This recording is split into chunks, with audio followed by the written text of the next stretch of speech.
Hello friends, welcome back to magical mining interview preparation series. मैं हूं अमन कुमार शुक्ला और आज हम एक बहुत ही इम्पोर्टेंट टॉपिक डिस्कस करने वाले हैं जो है डंप मैनेजमेंट। ये टॉपिक आपके कोल माइंस, चाहे मेटल माइंस, लाइमस्टोन, एमडीओ और कैप्टिव माइंस सबके लिए इक्वली इम्पोर्टेंट है। सो जो भी कैंडिडेट्स हैं, स्टोचरी पर्सनस हैं, सबके इंटरव्यू में ये पूछा जाता है।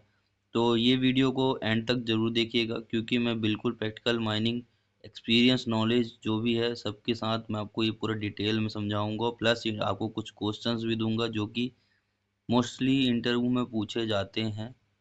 तो हम चलते हैं वीडियो की तरफ और नई चीज़ों को सीखते हैं क्योंकि आपके माइनिंग इंटरव्यू में ये सब चीज़ें बहुत इंपॉर्टेंट हैं। सो चलते हैं, हम देखते हैं क्या टॉपिक है और किस तरीके से आपको इंटरव्यू में आंसर्स करने हैं। तो यहाँ पर आप देख सकते हैं डंप मैनेजमेंट का एक मोस्टली इम्पॉर्टेंट क्वेश्चन जो कि सबसे पहला और बेसिक क्वेश्चन आता है कि डंप मैनेजमेंट होता क्या है। अगर आपने कोई भी माइनिंग कैंडिडेट, अगर आपने रिज्यूम में, अपने सीवी में, अपने कहीं पर भी डंप डंप के बारे में आपने मेंशन किया हुआ है तो ये क्वेश्चन आपको ज़रूर पूछा जाएगा कि डंप मैनेजमेंट होता क्या है। तो इसको आपको सिंपली आंसर करना है कि डंप मैनेजमेंट का मतलब होता है माइन से निकलने वाला जो ओवरबर्डन या फिर वेस्ट मटेरियल जो रहता है, तो उसको हम साइंटिफिक, मतलब कि आपने सर्च करके सब चीज़ चेक करके ही आपको करना पड़ेगा वैसे भी। तो साइंटिफिक, सेफ और प्लान्ड मैनर में डंप करना, ताकि क्या ना हो, ताकि आपका डंप स्टेबल रहे। ठीक है, मतलब ये चीज़ें होंगी अगर आप डंप मैनेज करके चलेंगे तो। स्लो फेलियर या लैंड स्लाइड ना हो। ठीक है, मैन, मशीनरी और इन्वायरमेंट सेफ रहे हमारा। और जो डंपिंग रहता है DGMS regulations and approved mine planning के अकॉर्डिंग चले। तो यही होता है डंप को मैनेज करना। जो डंपिंग होता है आपका ओपन कास्ट माइंस में, चाहे आपको सरफेस, मतलब कि मेटल हो, चाहे कोल हो, चाहे कोई भी माइंस है, अगर वो ओपन कास्ट है, सरफेस माइनिंग है, तो आपको ये करना पड़ेगा। डंप मैनेज के लिए सबसे इम्पोर्टेंट आपको ये चीज़ आपको ध्यान रखनी पड़ेंगी। इसको हम सिंपल लैंग्वेज में बोल सकते हैं कि डंप को इस तरीके से बनाना और मेंटेन करना कि एक्सीडेंट ना हो, ना ही प्रोडक्शन डिस्टर्ब हो हमारा, और ना ही लीगल कोई प्रॉब्लम आए। सो ये आपको आंसर्स करने हैं। ठीक है, हम अपने अब जाएंगे स्लाइड दूसरा देखेंगे जिसमें कि हम बात करने वाले हैं कि डंप का जो प्लेस होता है उसका सिलेक्शन कैसे करते हैं। ठीक है, हम लोग चलते देख लेते हैं डंप सिलेक्शन कैसे करना है। ये आपका अगला और मोस्ट इम्पॉर्टेंट क्वेश्चन कि डंपिंग के प्लेस जो है उसका सिलेक्शन कैसे करते हैं। आपने तो ठीक है, ये जो आप देख पा रहे होंगे कि ये अपने यहाँ पे आप देख रहे हैं कि यहाँ पे अपना मटेरियल हमने यहाँ से निकाला, यहाँ पे बेंच कट कट करके हमने फॉर्मेशन करके डंप कहाँ पे किया। ये हमारा पूरा डंपिंग एरिया है, ये आप देख पा रहे होंगे। ये पूरा हमारा डंपिंग एरिया है ना। ये पूरा यहाँ से लेकर यहाँ तक, यहाँ से तो हमने, यहाँ पे आप देख पा रहे होंगे ये पूरा हमारा, यहाँ से हमने मटेरियल निकाल लिया है और हमने डंप किया है इस एरिया में। पूरा ये पूरा हमारा डंपिंग एरिया है। और यहाँ पे आपका कोल ब्लॉक यहाँ नीचे में है। हमें इसको निकालने के, यहाँ पे कोई मिनरल है ओवर है समझ लीजिए, तो यहाँ इसको निकालने के लिए हमने ये पूरी बेंच का फॉर्मेशन करके यहाँ से पूरा ओबी को हटाया और उसको यहाँ पे लाकर डंप किया। तो ये डंपिंग प्लेस का सिलेक्शन किस तरीके से करना है कि हम डंपिंग कहाँ पे करें और किस मैनर से करें, कैसे करना है, तो इसके बारे में बता देता हूँ आपको क्लियरली।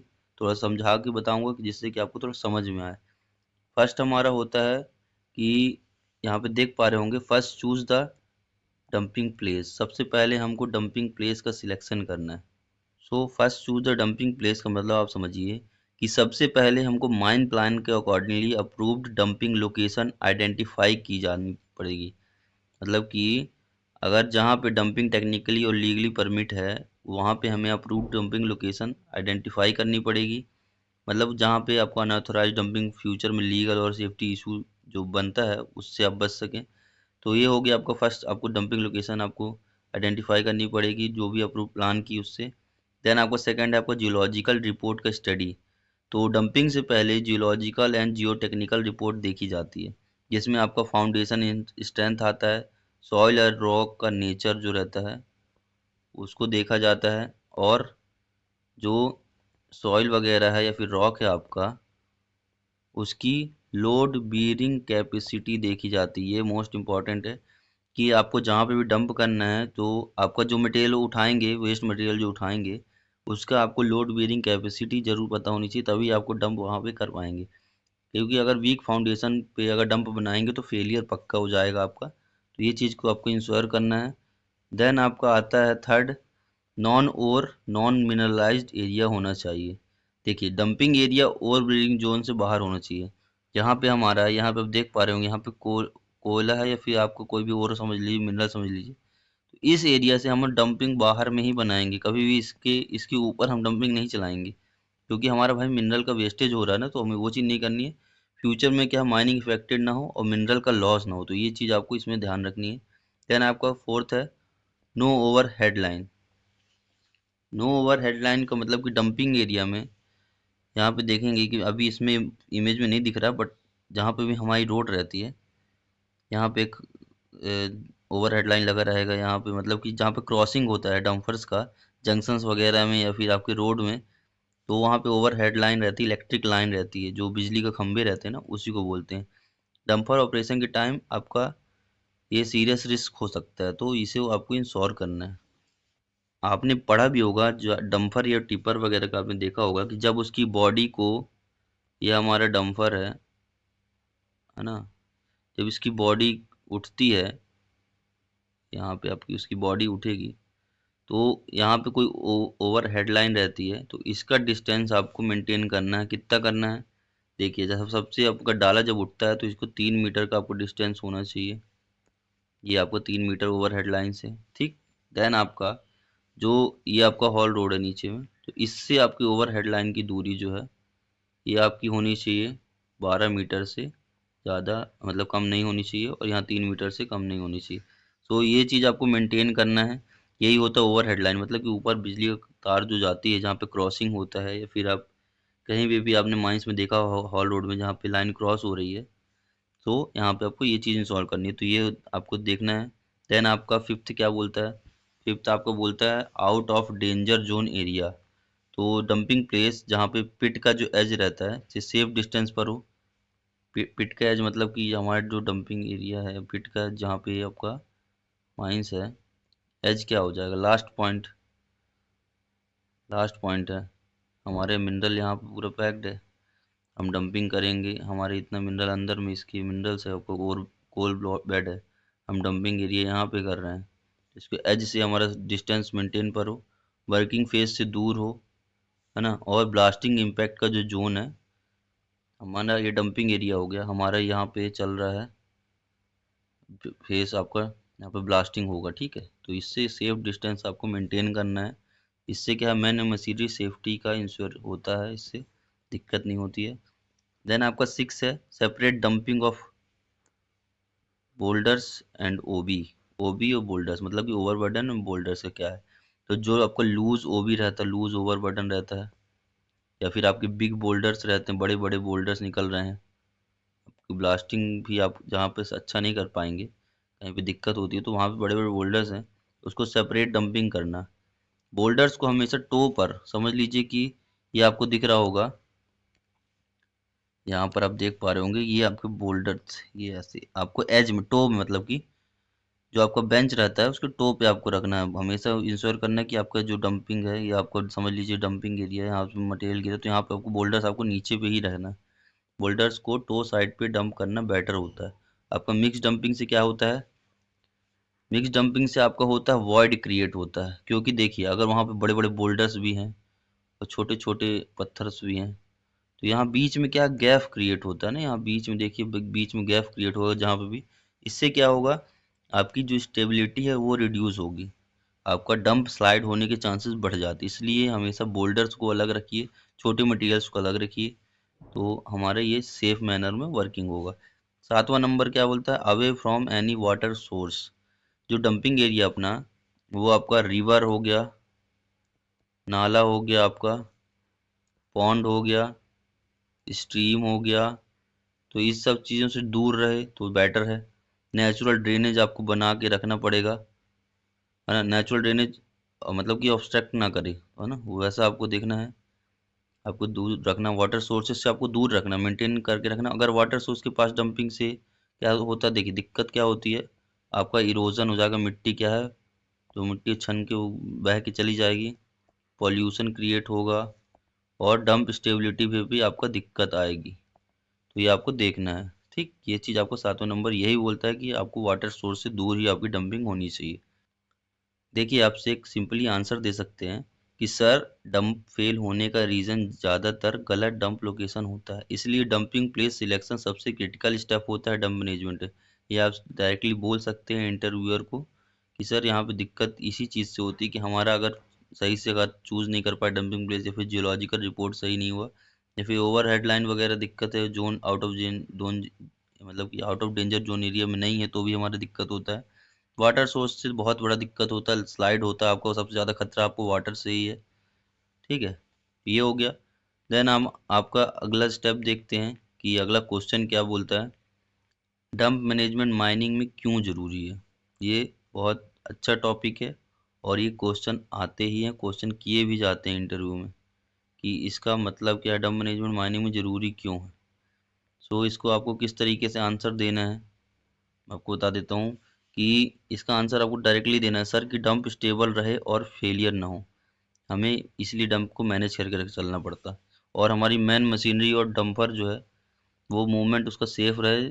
और रेनी सीजन में क्या है, लैंडस्लाइड होता है, स्लाइड का रिस्क कम, मतलब कि अगर डंप मैनेज करके रखेंगे तो स्लाइड वगैरह कम होगा, लैंडस्लाइड कम होगा। तो इसलिए ये सब इंश्योर करना है। और डीजीएमएस रूल्स माइंस प्लान के कंप्लायंस के अकॉर्डिंगली चलेंगे, प्रोडक्शन स्मूथली कंटिन्यू रहे जिससे, इसलिए हमारा ज़रूरी है डंप मैनेज करके चलना। प्रैक्टिकली आप बोल सकते हो कि अगर हमारा डंप मैनेजमेंट ठीक नहीं हुआ तो एक्सीडेंट, प्रोडक्शन लॉस और लीगल प्रॉब्लम तीनों हमारा कंफर्म होगा। तो ये आपका क्लियरली आंसर होना चाहिए कि सर, अगर डंप मैनेजमेंट हम नहीं कर पाएंगे तो हमारा एक्सीडेंट भी होगा, लॉस भी होगा प्रोडक्शन का, लीगल प्रॉब्लम्स भी होंगी। तो हम इसको मैनेज करके चलते हैं, और किस तरीके से, तो मैं बताया कि किस तरीके से आपको डंप को मैनेज करना है। ठीक है, ये आपको हो गया। Next question, types of dumps in open cast mining. तो ओपन कास्ट माइनिंग में डंप के टाइप्स कौन कौन से होते हैं, ये क्या है कि जो मेनली दो टाइप के डंप होते हैं, मैं वो आपको बता रहा हूँ। और ये ही इम्पोर्टेंट, बहुत सबसे इम्पोर्टेंट मान लिया जाएगा, अगर आपने डंपिंग में आपका सीवी में आपने शो किया हुआ है कि हमने डंप में काम किया है, तो ये क्वेश्चन आपका आना ही आना है, कंफर्म ये आएगा ही, इंटरनल डंप और एक्सटर्नल डंप। तो जो इंटरनल डंप होता है वो माइंस, जो माइंड आउटपिट है उसके अंदर बनाया जाता है। जो आपका, ये आपका एरिया हो गया, यहाँ आपने डंपिंग बनाया हुआ है ना, ये आपका डंपिंग बनाया हो, तो जो इस एरिया के अंदर, ये आपकी बाउंड्री हो गई, इस एरिया के अंदर आपने डंप कर रहे हैं, यहाँ पे आप डंप कर रहे हैं, अंदर में ही आप बढ़ाते चल रहे हैं, तो ये माइंड आउटपिट के अगर अंदर बनाया जाता है तो वो इंटरनल डंप होता है। और जो पिट बाउंड्री के बाहर बनाया जाता है, इस साइड अगर आप बढ़ेंगे पिट बाउंड्री के बाहर बनाया जाएगा, इस साइड एरिया लीज में आपने लिया हुआ है तो इस साइड बढ़ा रहे हैं, तो ये आपका हो जाएगा एक्सटर्नल डंप। तो मैं एक चीज़ आपको ज़रूर बताऊंगा कि इंटरनल डंप ज़्यादा स्टेबल होता है, और इसलिए हमेशा प्रेफरेंस उसी को मिलती है। तो इंटरनल डंप ज़्यादातर किया जाता है, और एक्सटर्नल डंप आपको, मतलब कि समझ लीजिए कि जब वो बहुत ही ज़्यादा ज़रूरत होगी, या फिर जब आपका जब इंटरनल डंपिंग नहीं मिलेगा तब आपको एक्सटर्नल डंपिंग करना पड़ता है। तो यहाँ पे कुछ मैं डिफरेंस बताता हूँ। यहाँ देख पा रहे होंगे पैरामीटर लोकेशन के according internal dump external dump में क्या है। इंटरनल डंप आपका इनसाइड बना, अंदर बनता है माइन आउटपिट के, और जो आउटसाइड बनता है पिट बाउंड्री के, वो एक्सटर्नल डंप होता है।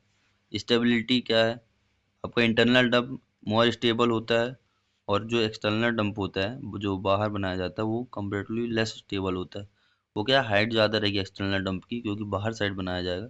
अंदर क्या है, आप बेंचेस को मेंटेन करके चल सकते हो, पर बाहर कैसे वो करोगे आप, वो रहता है। हॉलेज डिस्टेंस, मतलब कि जहाँ पे आपका ट्रांसपोर्टिंग चल रहा है, तो इंटरनल डंप में आपका लीड कम रहेगा, शॉर्ट रहेगा, और इस एक्सटर्नल डंप में आपको लंबा पड़ेगा, ज़्यादा दूर पड़ेगा। कॉस्ट क्या है, देखिए इंटरनल डंप आप कर रहे हैं तो आपका लो कॉस्ट होगा, और एक्सटर्नल डंप करेंगे तो आपका हाई कॉस्ट लगेगा। और इन्वायरमेंट इम्पैक्ट भी आपका इंटरनल डंप में लेस होगा, बट एक्सटर्नल डंप में ज़्यादा होगा आपका, क्योंकि हाइट भी ज़्यादा होगा, और बाहर आप करेंगे तो दिक्कतें भी ज़्यादा होंगी, उस टाइप मेंटेन भी नहीं कर पाएंगे। तो सेफ्टी का रिस्क है, वो एक्सटर्नल डंप में सबसे ज़्यादा होता है, और लो इंटरनल डंप में लोअर रहता है, मतलब कम रहता है। प्रेफरेंस किसको दिया जाता है, हमेशा समझ लीजिए आपको माइनिंग करना है तो आपको इंटरनल डंप को ऑलवेज प्रेफरेंस देनी पड़ेगी। इंटरनल डंप तभी आप नहीं करेंगे जब आपको इंटरनल डंप की जगह नहीं मिलेगी, या फिर आपको करना पॉसिबल नहीं होगा, तब आपको एक्सटर्नल डंपिंग करनी है। आपको अपने हिसाब से नहीं करनी है, आपको सब चीज़ देखते हुए करनी है, क्योंकि एक्सटर्नल डंपिंग करने से आपको नुकसान बहुत ज़्यादा होएगा। इसलिए इंटरनल डंपिंग आपको हमेशा करके चलना है। सभी माइनिंग कैंडिडेट्स को मैं ज़रूर बोलूँगा, अगर आप कहीं भी काम कर रहे हैं या फिर करने वाले हैं तो आपको इंटरनल डंपिंग ज़रूर करना, क्योंकि देखिए रिस्क बहुत कम हो जाता है। सबसे बड़ा होता है माइनिंग में रिस्क, तो रिस्क को कम करने की कोशिश हमेशा करनी है, और कॉस्ट इसलिए अपने आप लोअर तो हो ही जाएगा ऑलरेडी, ठीक है। तो ये आपको इंश्योर करना है। देन आप चलते हैं, हम कुछ क्वेश्चंस बनाए हुए हैं इंटरव्यू के बेसिस पे कि क्या क्या क्वेश्चंस आपके बनते हैं। तो हम लोग कुछ क्वेश्चंस देख लेते हैं, क्वेश्चन आंसर जो है कि 25 क्वेश्चन है आई थिंक। तो हम उनको देख लेते हैं और आपको क्लियर जो कुछ समझाना चाह रहे हैं हम, तो इस वीडियो में आपको पूरे क्लियर वे में समझ में आ जाएगा। और जो भी टॉपिक को आपको दिक्कत होती है तो आप लोग कमेंट करिएगा, हमसे व्हाट्सएप पे भी मैसेज कर सकते हैं, तो हम पूरा गाइड करेंगे आपको। तो आपको कभी दिक्कत लेने की जरूरत नहीं इस चीज़ में। तो हम चलते हैं पहले इंटरव्यू क्वेश्चन जो देख लेते हैं, क्वेश्चन एंड आंसर जो है बनाए हुए हैं उसके बारे में हम लोग पहले देख लेते हैं, ठीक है। यहाँ पे आप देख पा रहे होंगे, फर्स्ट क्वेश्चन है स्पॉइल बैंक का एंगल ऑफ स्लोप कितना होता है। What should be maximum angle of slope of spoil bank, मतलब डंप का एंगल ऑफ स्लोप कितना मैक्सिमम होता है। तो 37.5 डिग्री आपका एंगल ऑफ स्लोप रहता है, मैक्सिमम यही रखते हैं, इससे ज़्यादा हम नहीं रख सकते हैं। ये आपका रेगुलेशन नंबर आपका 108 में लिखा हुआ है ऑलरेडी कि आपको स्पॉइल बैंक्स का एंगल ऑफ स्लोप जो है तो आपको 37.5 डिग्री ही लेना है। सेकेंड क्वेश्चन आपका कि स्पॉइल बैंक का हाइट कितना रहने पर बेंच बनाकर डंपिंग की जाएगी। तो ये आपका जो क्वेश्चन है, what is the maximum permissible height of spoil bank. तो जो हमारा डंपिंग रहता है, आपको मैं दिखा देता हूँ पहले बनाकर। ये हमारा डंपिंग एरिया हो गया, तो हमको ये चीज़ मेंटेन करनी है। ये यहाँ पे देख पा रहे होंगे 30 मीटर से ज़्यादा आपको नहीं रखना है। 30 मीटर जहाँ पे भी होगा तो आपको बढ़ा, मतलब कि दोबारा दूसरी बेंच बनाकर आपको चलना है। तो आपको ऐसे ही करते हुए आपको बढ़ाना है डंपिंग, आपको ज़्यादा हाइट लेके नहीं चलना, 30 मीटर की हाइट लेके चलना है। सो आपको स्पॉइल बैंक का हाइट 30 मीटर एक्सीड, मतलब कि इससे ज़्यादा रखना नहीं है, मैक्सिमम इतना ही है। तो आपको डंपिंग ऐसे ही करना है। देन आपका क्वेश्चन नंबर 3 क्या बोलता है, इसमें लिखा हुआ है what should be the slope ratio of the spoil bank. ये आपका ये आपका स्पॉइल हो गया, ठीक है। स्पॉइल बैंक हो गया डंपिंग, मतलब कि ये हो गया। इसमें आपको क्या चीज़ दिया हुआ है, स्पॉइल बैंक का जो स्लोप है वो 1 वर्टिकल और 1.5 हॉरिजॉन्टल से ज़्यादा स्टीप नहीं होना चाहिए, इससे ज़्यादा आपका नहीं होना चाहिए। तो आपको 1 वर्टिकल क्या हो गया, ये आपका वर्टिकल ही है ना, ये आपको वर्टिकल हो गया है ना, और ये 1.5 हॉरिजॉन्टल हो गया, यही हो गया ना। जब आपने देखे होंगे, ये आपने देखा होगा। तो इसमें निकालते कैसे हैं, आपने देखा होगा कि थीटा बराबर आपका जो टेन थीटा रहता है, तो 1 वर्टिकल हमारा ये 1 हो गया, 1.5 हॉरिजॉन्टल हो गया, तो 1/1.5। तो जब थीटा को लेंगे टेन इनवर्स 1/1.5, तो इसका कुछ आंसर आएगा शायद, आई थिंक 33.4 आएगा, ठीक है। तो ये आपका आंसर आएगा। तो यही होता है एंगल ऑफ स्लोप। यहाँ पे देख पा रहे होंगे 37.5 डिग्री, तो डायरेक्टली आपको इतना लेके इतना ले सकते हैं, पर इससे ज़्यादा नहीं होना चाहिए ना, कम हो सकता है पर ज़्यादा नहीं होगा एंगल ऑफ स्लोप। तो ये हो गया आपका एंगल ऑफ स्लोप, मतलब कि जो स्पॉइल ब्लैंक का स्लोप है वो 1 वर्टिकल और 1.4 हॉरिजॉन्टल होना चाहिए, इससे ज़्यादा आप नहीं रख सकते हैं। और स्पॉइल ब्लैंक का जो ग्रेडियंट रहता है वो भी आपका 1/1.5 से ज़्यादा नहीं होना चाहिए। या आपने लिखा होगा कि what is the gradient of spoil bank restricted. तो आपका जो स्पॉइल बैंक का ग्रेडियंट है 1/1.5 से ज़्यादा स्टीप नहीं रखना है। और फिफ्थ नंबर क्वेश्चन क्या है, ये सब इंटरव्यू में क्वेश्चन किए जाते हैं कि एंगल ऑफ स्लोप क्या है, आपका स्पोल जो स्लोप बैंक स्पॉइल बैंक है उसका स्लोप का रेशियो क्या रहता है, स्पॉइल बैंक का ग्रेडियंट क्या रहता है, और जो भी आपका स्पॉइल बैंक की टो को रेलवे या फिर पब्लिक रोडवे रहता है, और या फिर आपका जो माइन ऑनर के अधिकार में नहीं रहता है, तो कितने मीटर रेडियस से आगे नहीं बढ़ाया जा सकता। ये जो आपने देखा होगा, what precaution take the near the toe to spoil bank. तो अगर स्पॉइल बैंक का toe public roadway railway non mine area के पास हो और वो माइन ऑनर के कंट्रोल में ना हो, तो आपको डंप को 100 मीटर रेडियस के आगे एक्सटेंड नहीं करना है, बिल्कुल नहीं करना है। 100 मीटर आपको रेडियस देखते हुए इसके अंदर ही आपको काम करना है। तो क्वेश्चन नंबर 6 क्या बोलता है, आपका क्या सेफ्टी अरेंजमेंट रहता है जबकि इसे जो एक्टिव स्पॉइल बैंक रहता है। तो जो रेलवे लाइन हो गया, चाहे आपका पब्लिक रोड भी हो गया, चाहे माइन ऑनर के अधिकार में है नहीं है, तो वहाँ कौन सी व्यवस्था की जाएगी, तो आपको फेंसिंग करनी पड़ती है। सबसे पहली बात तो ये आपको हमेशा याद रखनी है। अगर active spoil bank railway line, public roadway या फिर नॉन कंट्रोल्ड एरिया के पास हो तो आपको प्रॉपर फेंसिंग करनी है, बैरिकेड लगाने हैं, कंपलसरी करना है, ये चीज़ आपको कंपलसरी करना ही करना है। और क्वेश्चन नंबर 7वां क्या बोलता है कि how is the dump floor prepared before dumping. जो किसी मतलब कि अपने डंप के फ्लोर को कितने मीटर ब्लास्टिंग करके खुरदुरा बनाया जाएगा, ये सीधा मतलब इसी का ही है ये। तो आप 1 मीटर कर सकते हैं या फिर 1.5 मीटर कर सकते हैं, मतलब छोटे छोटे गड्ढे बना के, जिससे कि देखिए आप ये डंपिंग आपका नेचुरल ग्राउंड हो गया, ठीक है। इसमें आपको अगर डंपिंग बनानी है, इसमें आपको डंपिंग बनानी है तो आपको ये चीज़ ध्यान रखनी है, यहाँ पे आपका कोई लूज मटेरियल, मतलब कि गीली मिट्टी ना हो, ऐसा चिकनी बालू ना हो, मतलब कि जिससे कि डंप का फेलियर हो सके। इसलिए यहाँ पे हम पहले वो करते हैं, ब्लास्टिंग करते हैं, मतलब ब्लास्टिंग करके खुरदुरा बनाया जाता है, नीचे वाला ग्राउंड वाला फ्लोर यहाँ पे ब्लास्टिंग करके खुरदुरा बनाते हैं, तब आपका डंप क्रिएट होगा। ऐसे नहीं होगा, क्योंकि डंप का फेलियर हो जाता है। सो आपको पहले ब्लास्टिंग करके खुरदुरा बनाना नीचे की सतह को, तब आपको डंप वहाँ पे बना पाएंगे। ठीक है, चलते हैं हम नेक्स्ट क्वेश्चन की तरफ। यहाँ पे देख पा रहा हूँ question number 8, which material should be dumped first in a dump yard. मतलब कि जो डंप यार्ड में सबसे पहले किस प्रकार का मटेरियल डंप करेंगे। आपको हमेशा याद रखना है, सबसे पहले आपको हार्ड मटेरियल का डंप करना है, हार्ड मटेरियल का डंपिंग करना है आपको। देखिए हार्ड मटेरियल या फिर आपको बोल्डर्स को पहले डंप करना है, जिससे कि स्टेबिलिटी मेंटेन रहे। आप गीला मिट्टी, टॉप सॉइल ये सब नहीं करेंगे, दिक्कत हो जाएगा। देन आपको क्वेश्चन नंबर 9 क्या है, वेयर शुड सॉफ्ट रॉक और लूज सॉइल बी डम्प्ड। मतलब कि जो सॉफ्ट रॉक है या चिकनी मिट्टी है, तो उसको डंप यार्ड में कहाँ डंप किया जाता है। तो सॉफ्ट रॉक हो गया, लूज सॉइल हो गया, तो आपको सबसे पहले टॉप पोर्शन, मतलब कि जो आपका ये डंपिंग एरिया है, नीचे से तो आप हार्ड मटेरियल लेके आएंगे, बट ऊपर में आपको, यहाँ पे आपको लूज मटेरियल, मतलब कि सॉफ्ट रॉक या टॉप सॉइल यहाँ पे आप करेंगे, क्योंकि यहाँ पे हमको प्लांटेशन भी करना पड़ता है। प्लांटेशन भी यहाँ पे करेंगे, पेड़ पौधे लगा देंगे, ठीक है। जंगल वापस आपको क्रिएट करना पड़ेगा ना यार, रिक्लेमेशन आपने देखा होगा, पढ़ा होगा ऑलरेडी। यहाँ पे नीचे तो आपको हार्ड मटेरियल से आपको बनाते हुए जाना है, ऊपर डंपिंग यहाँ पे बेंचेस बनाते हुए क्रिएट करते जाना है, बट टॉप सॉइल हमेशा ऊपर पर ही रखना है, क्योंकि अगर नीचे रखेंगे तो स्लाइड हो जाएगा, उससे एक स्टेबिलिटी मेंटेन नहीं होती है। टॉप सॉइल वो स्लाइड होने का ज़्यादा खतरा था, गीली मिट्टी रहती है, तो ये चीज़ आपको इंश्योर करनी है।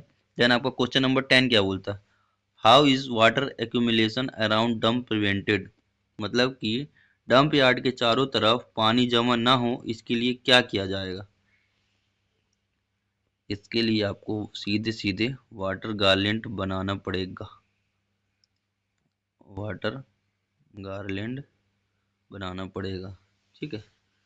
मतलब कि डंप यार्ड के चारों तरफ आपको वाटर गार्लेंड ड्रेन बनाया जाता है, सीधी सी बात है। डंप जो बना है आपको, ये डंपिंग एरिया है पूरा, यहाँ पे आपने डंप किया हुआ है, को चारों तरफ यहाँ से, मतलब चारों तरफ को, क्योंकि पानी यहाँ पे ना आए। और इसके डंप के अंदर में भी आपको वाटर मतलब ड्रेनेज बनाया जाता है, जिससे कि अंदर जब रेनी सीजन में ड्रेन से पानी बाहर निकल जाए। दिखाता हूँ, यहाँ पे देख पा रहे होंगे, ड्रेन हमेशा यहाँ पे बनता है, हमेशा टो पे बनता है, टो पे बनता है ड्रेन, हमेशा यहाँ पे बनता है, ठीक है। ड्रेन हमेशा हमेशा टो के पास बनती है, हमारा क्रेस्ट हो गया, ऊपर वाला क्रेस्ट हो जाता है, नीचे वाला टो हो जाता है। हमारा ड्रेन यहाँ पर साइड में बनाते हैं, यहाँ पे आप देख पा रहे हो, ये ड्रेन ड्रेन यहाँ पे बनता है साइड साइड में। यहाँ तो मतलब घूमते हुए पूरा घूमता है, राउंड करते हुए पूरा घूमता है, क्योंकि डंपिंग पूरा ऐसे राउंड अप रहता है ना, या फिर आपका ऐसे रास्ता दे देते हैं, यहाँ से होता है फिर दूसरी रास्ता चली जाती है, तो ड्रेन हमेशा ऐसे साइड से बन के आता है, डंपिंग के ऐसे साइड से आता है, जिससे पानी सीधे बाहर निकल जाए। ये आपको इंश्योर करना है। मतलब कि जो आपका वाटर प्रेशर जनरेट होता है, मतलब कि जो बिल्ड होता है आपका डंप में, तो उसको मॉनिटर करने के लिए आपको पियोजोमीटर इंस्टॉल किया जाता है। यहाँ पे देख पा रहे होंगे पीओजीमीटर इंस्टॉल किया जाता है। डंप में वाटर प्रेशर बिल्डिंग की जांच के लिए आपको पीओजीमीटर इंस्टॉल करना पड़ता है। क्वेश्चन नंबर 12 क्या बोलता है कि व्हाट इज एसएसआर। कई लोग को लगता है कि कई लोग पुराने भी होंगे जो पहले पढ़े होंगे, तो एसएसआर का मतलब समझते थे systematic support rule, but open cast mind में इसको स्लोप स्टेबिलिटी रेडार बोलते हैं, जो डंप को की स्टेबिलिटी को वो करता है, चेक करता है, पूरा मोनेटाइज करता है, मॉनिटरिंग करता है पूरा। ठीक है। क्वेश्चन नंबर 13 क्या बोलता है कि जो क्लोज डंप है उसका इंस्पेक्शन कितने दिनों में एक बार किया जाएगा। How frequently should the close dump will be inspected. तो क्लोज डंप आपका हर 6 महीने में एक बार करना पड़ेगा। जहाँ पे डंपिंग, ये हमारा नया डंपिंग एरिया और पहले हमने इस तरह पे डंप किया था, तो यहाँ पे इसको आपको जाके 6 महीने में एक बार डंप करना है। यहाँ पे तो हमारी नया बेंच बन के चालू हो गई, डंपिंग हमारी नया चालू हो गई, पहले पे डंपिंग थी ना यहाँ पे, तो इसको आपको 6 महीने में एक बार जाके चेक करना है। क्वेश्चन नंबर 14 क्या बोलता है, how far can dumping be done outside mine owners control area. जो माइन ओनर के अधिकार में नहीं है तो इसके कितने मीटर रेडियस के आगे नहीं बढ़ाया जाएगा। तो 100 मीटर रेडियस है, आप चाहे ऐसे बोलिए चाहे वैसे बोलिए, 100 मीटर रेडियस के आपको आगे नहीं बढ़ाना है कभी भी। 2 से 100 मीटर, और चाहे आपको माइन ओनर कंट्रोल में नहीं है तो जो रेडियस है डंपिंग का 100 मीटर से आगे नहीं जा सकता है। ठीक है। देन आपका कुछ 15 नंबर क्वेश्चन क्या बोलता है, स्लोप स्टेबिलिटी रडार का प्रैक्टिकल यूज कहाँ पे है, क्या है। तो डंप का मूवमेंट जो है वो डिटेक्ट करता है, वार्निंग दे देता है पहले ही अगर स्लोप फेलियर होना होगा या फिर कोई दिक्कत आए, तो एक्सीडेंट का प्रिवेंशन में हेल्प करता है। ये बहुत जरूरी है, स्लोप स्टेबिलिटी रडार आप जरूर याद रखिएगा, ओपन कास्ट है, आपको स्टेबिलिटी मेंटेन करने के लिए बहुत जरूरी है डंप के लिए, है ना। देन आपका क्वेश्चन नंबर 16 है कि डंप के पास ब्लास्टिंग हो रही हो तो क्या प्रिकॉशंस लेंगे। डंपिंग एरिया के पास हमारी ब्लास्टिंग हो रही है तो क्या देंगे। देखिए, वाइब्रेशन का मॉनिटरिंग हमेशा करना है, क्योंकि जब भी ब्लास्टिंग करना है तो हमारे डंप स्टेबिलिटी के लिए जरूरी है वाइब्रेशन का मॉनिटर करना। चार्ज पर डिले आप रिड्यूस करेंगे, बर्डन को इंक्रीज करिए, स्पेसिंग को आप कम कर सकते, मतलब बढ़ा सकते हो, पर बर्डन को कम करिए। ठीक है। कंटिन्यूस डंप इंस्पेक्शन का हमेशा आपको कंटिन्यूसली डंप का मॉनिटर करना है। देन क्वेश्चन नंबर 17 क्या बोलता है कि नाइट शिफ्ट में डंपिंग के लिए क्या क्या प्रिकॉशंस होते हैं। नाइट शिफ्ट में देखिए, फर्स्ट तो आपको इल्यूमिनेशन बराबर होना चाहिए। इल्यूमिनेशन, क्योंकि लाइट अगर सही रहेगी तो आपका हॉल रोड वगैरह मेंटेन रहेगा, डंप एरिया भी देख पाएंगे कहाँ पे क्या दिक्कत हो रहा है। तो प्रॉपर इल्यूमिनेशन आप कराना है। रिफ्लेक्टिव डंप एज इंडिकेटर्स लगाने हैं, डंपिंग मुड़ने टाइम में कहीं पे भी जो गाड़ियाँ चलती हैं, डंपर टिपर चलते हैं, तो आपको देखने के लिए टर्निंग वगैरह में भी रिफ्लेक्टर्स इंडिकेटर्स लगाइए, डंप एज इंडिकेटर्स लगाइए। स्पीड का रिस्ट्रिक्शन रखिए हमेशा आपको, क्योंकि मैनेजर वैसे ही परमिशन देता है कि 30 किलोमीटर पर आवर की ज़्यादा स्पीड नहीं होनी चाहिए, वैसे भी रहता है मैनेजर ज़्यादातर इतना में रिस्ट्रिक्टेड रखता है। और सुपरविजर जो सुपरवाइजर रहता है वो प्रेजेंस रहना चाहिए हमेशा। देन आपका क्वेश्चन नंबर 18 क्या है, जो गार्लियन ड्रेन रहता है और टो ड्रेन है तो उसमें अंतर क्या है। देखिए, गार्लियन ड्रेन जो है वो सरफेस वाटर को डाइवर्ट करता है, और जो टो ड्रेन है वो सीपेज वाटर को कलेक्ट करता है। ठीक है, समझ गए आप मैं क्या बोलना चाहता हूँ। जो गार्लियन ड्रेन है, जो आसपास के पूरा पानी को, जमा हुए पानी को डाइवर्ट करता है। ठीक है। टो ड्रेन क्या है, जब डंपिंग आपका है रेनी सीजन के टाइम में, आपको डंपिंग में पानी अगर भरा हुआ है कहीं पे, तो ये जो ड्रेन बनाए जाते हैं साइड साइड में, यहाँ यहाँ साइड साइड में डंपिंग के भी कोई यहाँ साइड्स में, तो ये सीपेज को, जो डंपिंग से यहाँ अंदर पानी भरा होगा, यहाँ पे अंदर पानी होगा, सीपेज करके यहाँ ड्रेन में आता है और ड्रेन से बाहर चला जाता है। ठीक है, ड्रेन से फिर बाहर चला, तो ये फर्क है। और जो गार्लियन ड्रेन रहता, तो गार्लियन ड्रेन क्या है, चारों तरफ डंपिंग के बनाया जाता है, तो ये पूरे पानी को बाहर निकाल देता है, डाइवर्ट कर देता है। समझ गए आप कि गार्लियन ड्रेन क्या होता है, टो ड्रेन क्या होता है, दोनों को फर्क है। क्वेश्चन नंबर 19 क्या है कि क्लोज डंप और एक्टिव डंप में डिफरेंस क्या है। एक्टिव डंप हमारा क्या है, जो हमारा डंपिंग जहाँ पे चल रहा है डेली, हमारा जो टिपर से जाके जहाँ पे डंपिंग कर रहे हैं वो ऑन गोइंग डंप हो जाएगा। क्लोज डंप क्या है, जहाँ पे हमारा डंप तो हमारा बना हुआ पर वहाँ पे हम डंपिंग अभी नहीं कर रहे, तो वो हमारा क्लोज डंप कहला जाएगा। परमानेंटली क्लोज नहीं है, बट अभी हमारा वहाँ पे काम नहीं हो रहा। क्वेश्चन नंबर 20 क्या है कि डंप में जो रिक्लेमेशन है वो कैसे करते हैं। देखिए, स्लोप का ड्रेसिंग करते हैं, टॉप सॉइल के स्प्रेडिंग करते हैं। जो डंप एरिया है हमारा, ये जो हम बेंच बनाए थे, ये ऊपर में हमारा, यहाँ पे हमारा जब टॉप सॉइल डालेंगे तो यही रिक्लेमेशन हमारा कहलाएगा। यहाँ पे फिर प्लांटेशन करेंगे हम, यहाँ पे पेड़ पौधे लगाएंगे, है ना। और ड्रेन मेंटेन करते जाएंगे, हमेशा ड्रेन मेंटेन करके चलना है। यहाँ पे साइड साइड में अपना ड्रेन बना देंगे, पूरा जाते साइड साइड में पूरा ड्रेन बनाते हुए आपको चलना है। तो यही हो गया आपका डंप का रिक्लेमेशन कैसे करते हैं। तो ये हमारे हो गए कुछ इम्पोर्टेंट क्वेश्चंस। सो इसको आप लोग पढ़िए और समझिए। कहीं पे भी कोई भी दिक्कत आता है, मैजिकल माइनिंग हमेशा सपोर्ट करेगा, हमेशा से बोलते आ रहा हूँ। मेहनत आपको करनी है, काम आपके लिए हम कर रहे हैं, सिर्फ आपको तैयारी करनी है खुद की। हम जब कैंडिडेट्स को भेजते हैं कंपनीज में इंटरव्यू के लिए, तो उन लोग क्या है इंटरव्यू दे नहीं पाते हैं, इसलिए हमें इंटरव्यू का भी ये चीज़ें चालू करनी पड़ी आपके लिए कि आपको क्या आंसर्स देने हैं, क्या क्वेश्चन किए जाते हैं। हम लोग पूरा मॉनिटर करते हैं, देखते हैं कैसे क्या होता है, उसके बाद ही आपको इंटरव्यू के लिए तैयारी कराते हैं। ऐसे क्वेश्चंस बनते हैं और ऐसे ही आते हैं। आप जाकर देखिएगा हमारे प्रीवियस वीडियोस वगैरह में, कैंडिडेट जिन्होंने जिन्होंने भी इंटरव्यू दिया है तो वो खुद बोलते सर ऐसे क्वेश्चन आ रहे हैं जैसा आप बता रहे हैं। तो आप लोग जाइए और इसको देखिए, पढ़िए, समझिए और इंटरव्यू की तैयारी करके रखिए और जाकर इंटरव्यू दीजिए। कंपनीज इतनी सारी हैं। जितने भी मेरे व्हाट्सएप चैनल पर नहीं जुड़े हैं कैंडिडेट्स, व्हाट्सएप चैनल पर जुड़ जाइए, चाहे इंस्टाग्राम पर जुड़ जाइए आप, और या फिर आप फेसबुक पर जुड़ जाइए। और लिंक्डइन पे नहीं जुड़े तो लिंक्डइन पर जरूर जुड़ जाइए। लिंक्डइन वगैरह प्रोफाइल नहीं बनाती हो तो मैच कमानी खुद प्रोफाइल बना के आपको देता, पूरा ऑप्टिमाइज करके। तो आप लोग को इन जगह पर हमें फॉलो करके रखना है, जिससे आपको फ़ायदा होगा। क्योंकि मैं जितनी भी पोस्ट डालता हूँ वैकेंसीज़ की भी, तो उस वैकेंसीज़ में एचआर्स के नंबर रहते हैं, मेल आईडीज़ रहते हैं, मेल आईडी रहते हैं, मोबाइल नंबर रहते हैं। इससे आप कंपनी से कांटेक्ट कर सकते हैं डायरेक्टली। सो आपको कभी परेशान नहीं करना है एक एचआर को या फिर एक कंपनी को।